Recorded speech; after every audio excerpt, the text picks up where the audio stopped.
ಎಲ್ಲರಿಗೂ ನಮಸ್ಕಾರ. ನನ್ನ ಹೆಸರು ಅಭಿಷೇಕ್. ಇವತ್ತು ಬಂದಿದ್ದೀರಿ ನಾವು ಹೋಟೆಲ್ ಬಿಸ್ನೆಸ್ ಎಕ್ಸ್ಪ್ಲೋರ್ ಮಾಡೋದಕ್ಕೆ.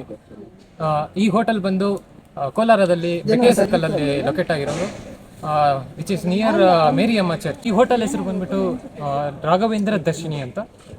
ಈ ಹೋಟೆಲ್ ಓನ್ ಮಾಡ್ತಿರೋದು ಓನರ್ ಹೆಸರು ಬಂದ್ಬಿಟ್ಟು ನಾರಾಯಣಪ್ಪ ಅಂತ. ಸರಿ, ಬನ್ನಿ ಹೋಗೋಣ. ನಮಸ್ತೆ ಸರ್, ನೀವು ಈ ಹೋಟ್ಲ್ ನಡೆಸೋಕೆ ಶುರು ಮಾಡಿ ಎಷ್ಟು ವರ್ಷ ಆಯ್ತು? ನಾವು ಆಯಿತು 30 ವರ್ಷ. ಬೆಳಗ್ಗೆ ಎಷ್ಟೊತ್ತಿಂದ ಎಷ್ಟೊತ್ತರ ಓಪನ್ ಇರುತ್ತೆ ಸರ್? ಬೆಳಗ್ಗೆ 4 ಸಾಯಂಕಾಲ 8 ಗಂಟೆ. ಏನೇನು ಐಟಮ್ ಎಲ್ಲ ಸೇಲ್ ಮಾಡ್ತೀರಾ ಸರ್? ರೈಸ್ ಬಾತು, ಚಿತ್ರಾನ್ನ, ಇಡ್ಲಿ, ಪೂರಿ, ಉದ್ದಿನವಡೆ, ಮಸಾಲೆ ವಡೆ, ಪಾನಿಪುರಿ, ಅನ್ನ ಸಾಂಬಾರು, ಚಪಾತಿ, ಪರೋಟ. ಮಧ್ಯಾಹ್ನ ಹೊತ್ತು ಅನ್ನ ಸಾಂಬಾರು ಮಾಡಿ. ಮಧ್ಯಾಹ್ನ ಅನ್ನ ಸಾಂಬಾರು, ಅನ್ನ ಸಾರು. ಮತ್ತೆ ಇನ್ನೇನು ಮಾಡ್ತೀರಾ? ಇಡ್ಲಿ, ಟಿಫನ್ ಏನಿರಲ್ಲ? ಟಿಫನ್ ಬೆಳಗ್ಗೆ, ಮಧ್ಯಾಹ್ನ ಊಟ, ಸಾಯಂಕಾಲ ಪಾನಿಪುರಿ. ಸರ್, ಯಾವ ಥರ ಪಾರ್ಸಲ್ಲು ಏನಾದರೂ ಕೊಡ್ತೀವಿ? ಪಾರ್ಸಲ್ ಕೊಡ್ತೀರಿ, ಸ್ವೀಟ್ಗೂ ಕೊಡ್ತೀರಿ ಇಲ್ಲೇ. ಹಾಂ, ಸೀಟು ಬೇರೆ ಏನಾದರೂ ಎಕ್ಸ್ಟ್ರಾ ಕೇಳಿದ್ರೆ ಸರ್? ಅಂದರೆ ಎಕ್ಸ್ಟ್ರಾ ಬಿಲ್ ಮಾಡ್ತೀವಿ. ಹಾಂ, ಮತ್ತು ಇಲ್ಲಿ ಎಷ್ಟು ಜನ ಕೆಲಸ ಹಾಕಿದ್ದಾರೆ ಸರ್? ಇಲ್ಲ, 5 ಜನ ಇದ್ದಾರೆ. 5 ಜನ. ಅವ್ರಿಗೆ ವರ್ಕಿಂಗ್ ಅವರ್ಸ್ ಯಾವ ಥರ ಸರ್? ಬೆಳಗ್ಗೆ ಎಷ್ಟೊತ್ತಿಗೆ ಶುರು? ಬೆಳಗ್ಗೆ 5 ಗಂಟೆಯಿಂದ ಸಾಯಂಕಾಲ, ತಿರ್ಗಿ 2 ವಾರ ರೆಸ್ಟು. ಮತ್ತು ಈಗ ಹೋಟ್ಲಿಗೆ ಐಟಮ್ಸ್ ಎಲ್ಲ ಬೇಕಂದರೆ ಹೆಂಗೆ? ನಾವೇ ತಗೊಂಬರ್ತೀವಿ. ತರಕಾರಿ ಐಟಮ್ ಎಲ್ಲ ಹೋಗಿ ಮಾರ್ಕೆಟ್ಗೆ ಹೋಗಿ ತಗೊಂಬಂದು ನಾವೇ ರೆಡಿ ಮಾಡ್ತೀವಿ. ಅದನ್ನು ಫ್ರೆಶ್ ಆಗಿ ತರಕಾರಿ ನೀವೇ? ನಾವೇ ಫ್ರೆಶ್ ಆಗಿ ತಗೊಂಬಂದು ಅವತ್ತೇ ತಗೊಂಬಂದು ಫ್ರೆಶ್ ಮಾಡೋದು. ಮತ್ತು ಈ ಎಷ್ಟು ವರ್ಷ ಆಯಿತು ಎಲ್ಲ? ಎಷ್ಟು ಇನ್ವೆಸ್ಟ್ ಮಾಡಿದ್ರಿ ಸರ್ ಈಗ ಅಂಗಡಿಗೆ? ಈಗ ಒಂದೊಂದು ಟೈಮು ಹೇಳೋಕ್ಕಾಗಲ್ಲ. ಒಂದ್ಸತಿ ಬಂಡವಾಳ ಹಾಕ್ತೀನಿ, ಒಂದ್ಸತಿ ಇದಾಗ್ತದೆ. ಅಲ್ಲ, ಎಷ್ಟು ಇನ್ವೆಸ್ಟ್ ಮಾಡಿದ್ದೀರಾ? ಫಸ್ಟ್ ಎಷ್ಟು ದುಡ್ಡು ಫಸ್ಟ್ ಹಾಕಿದ್ದೀವಿ, 1-2 ಲಕ್ಷ.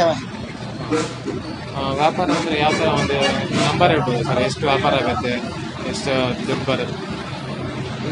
ಆಗುತ್ತೆ, ಡೈಲಿ ಒಂದು 10-15 ಸಾವಿರ ಆಗ್ತದೆ ವ್ಯಾಪಾರ ಆಗುತ್ತೆ ನಿಮ್ಗೆ. Thank you sir. Okay. So basically owner ಹತ್ರ ಮಾತಾಡ್ಮೇಲೆ ಏನೇನು ತಿಳಿದು ಬಂತಂದರೆ, ಇವರು ಬೆಳಗ್ಗೆ ಟಿಫನ್ ಐಟಮ್ ಎಲ್ಲ ಸರ್ವ್ ಮಾಡ್ತಾರೆ. ಅದು ಬಂದು ಐಟಮ್ಸ್ ಬಂದು ರೈಸ್ ಬಾತ್, ಚಿತ್ರಾನ್ನ, ಇಡ್ಲಿ, ಪೂರಿ ಇವೆಲ್ಲ ಸರ್ವ್ ಮಾಡ್ತಾರೆ. ಇವರು ಬೇಸಿಕ್ ಕಸ್ಟಮರ್ಸ್ ಬಂದುಬಿಟ್ಟು ಸ್ಕೂಲ್ ಹುಡುಗರು ಮತ್ತು ಕಾಲೇಜ್ ಹುಡುಗರು ಮತ್ತು ಆಫೀಸ್ಗೆ ಹೋಗೋರು.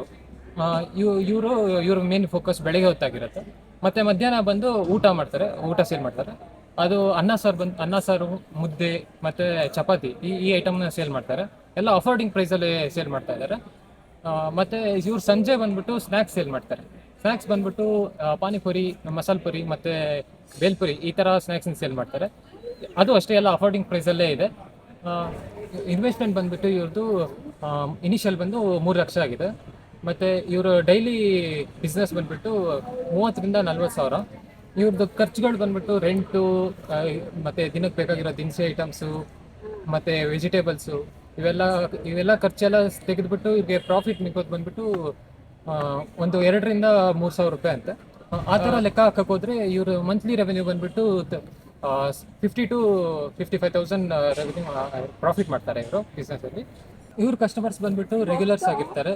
ಯಾಕಂದರೆ ಇವರು ಅಫೋರ್ಡಬಲ್ ಪ್ರೈಸಿಂಗ್ ಇರೋದ್ರಿಂದ ಇವರು ಕಸ್ಟಮರ್ಸ್ ಡೈಲಿ ಇವ್ರ ಹೋಟ್ಲಿಂದನೇ ಬಂದು ತಿನ್ಕೊಂಡು ಹೋಗ್ತಾರೆ. ಇವರು ಬೇರೆ ಮೂವಿಂಗ್ ಕಸ್ಟಮರ್ಸ್ ಮೇಲೆ ಅಷ್ಟೊಂದು ಫೋಕಸ್ ಇರಲ್ಲ. ಇವರು ಅವ್ರ ಪ್ರೈಸ್ ಮೇಲೆ ಅವರು ಯೋಚನೆ ಮಾಡ್ತಾರೆ. ಈ ಥರ ಕಸ್ಟಮರ್ಸನ್ನ ರಿಟೈನ್ ಮಾಡ್ಕೊಬೋದು, ಇವ್ರ ಪ್ರೈಸೇ ಅವರು ಫೋಕಸ್ ಮಾಡಿದ್ದಾರೆ. ಇಷ್ಟು ಕಮ್ಮಿ ಪ್ರೈಸ್ ಕೊಡೋದ್ರಿಂದ ಈ ಕಸ್ಟಮರ್ಸ್ ಬಂದೇ ಬರ್ತಾರೆ ಅನ್ನೋ ಒಂದು ನಂಬಿಕೆ. ಇವ್ರು ಯಾವುದೇ ಥರ ಮಾರ್ಕೆಟಿಂಗ್ ಮತ್ತು ಯಾವ ಥರ ಡಿಸ್ಕೌಂಟು ಈ ಥರ ಏನು ಕೊಡೋದಿಲ್ಲ. ಇವರು ಫೋಕಸ್ ಮಾಡೋ ಇರಬೇಕಾಗಿರೋದು ಮಾರ್ಕೆಟಿಂಗ್ ಮತ್ತು ಅಡ್ವರ್ಟೈಸ್ಮೆಂಟ್ ಮೇಲೆ. ಮತ್ತು ಎಕ್ಸ್ಪ್ಯಾನ್ಷನ್ ಮಾಡ್ಬೋದು. ಇವರು varieties of food beverages offer ಮಾಡೋದ್ರಿಂದ ಇನ್ನು ಸ್ವಲ್ಪ ಎಕ್ಸ್ಪ್ಯಾನ್ಷನ್ ಮಾಡಿದ್ರೆ ಇವ್ರ ಪ್ರಾಫಿಟ್ ಲೆವೆಲ್ ಇನ್ನೂ ಜಾಸ್ತಿ ಆಗುತ್ತೆ. ನನಗೆ ಈ ವಿಡಿಯೋ ಮಾಡ್ಕೊಳ್ಳೋ ಅವಕಾಶ ಕೊಟ್ಟಿದ್ದಕ್ಕೆ ಓನರ್ಗೆ ಥ್ಯಾಂಕ್ಸ್ ಹೇಳುತ್ತಾ, thank you for watching this video.